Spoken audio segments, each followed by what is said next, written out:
if you अगर आप किसी के प्राण के बुनियादी नक्शे को पढ़ते हैं तो आपको उनका अतीत, वर्तमान और भविष्य पता चल जाता है, उस व्यक्ति के बारे में सब कुछ।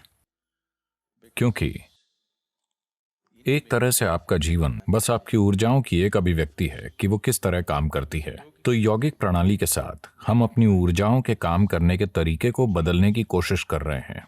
अभी इसमें अचेतन तरीके से चीजों का दोहराव हो रहा है, या अभी आपके पास जो यादों का भंडार है या आपका जो कार्मिक ढांचा है वो इसे काफी ज्यादा प्रभावित कर रहा है। ऊर्जा की गति उसी के अनुसार हो रही है।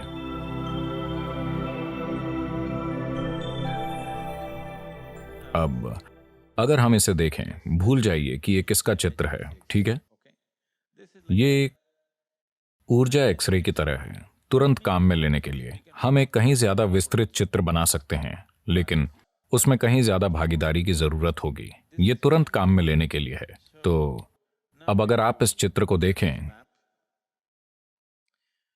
तो आप पाएंगे कि मूलाधार थोड़ा असंतुलित है। इस पर थोड़ा और काम करने की जरूरत है। स्वादिष्ठान ज्यादा मजबूत नहीं है, लेकिन ठीक है। मणिपूरक अच्छा है। अनाहत उलझन में है। आप जानते हैं ये क्या है? आप जानते हैं कि कौन सा चक्र कौन सा है? अनाहत उलझन में है और कुछ ऐसा है। विशुद्धि ज्यादा कुछ नहीं हुआ है। आप जैसे पैदा हुए थे ये वैसा ही है। आज्ञा ठीक है, स्थिर है, कुछ खास नहीं है, लेकिन संभावना मौजूद है।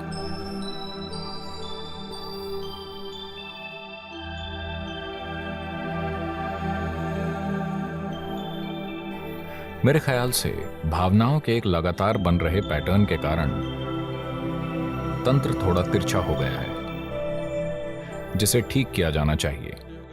हठ योग करने के लिए बिल्कुल सही चीज है। अगर आप ठीक से हठ योग करती हैं तो आपके ऊर्जा तंत्र में जो थोड़ा तिरछापन आ गया है वो स्वाभाविक रूप से ठीक हो जाएगा। तंत्र विद्या जानने वाले लोग अगर किसी को नष्ट करना चाहते हैं तो वो उसमें प्राण की कमी पैदा कर देंगे। वो इंसान बिखर जाएगा। अगर आप किसी के प्राणों की बनावट समझते हैं तो आप उनका अतीत, वर्तमान और भविष्य जान जाते हैं।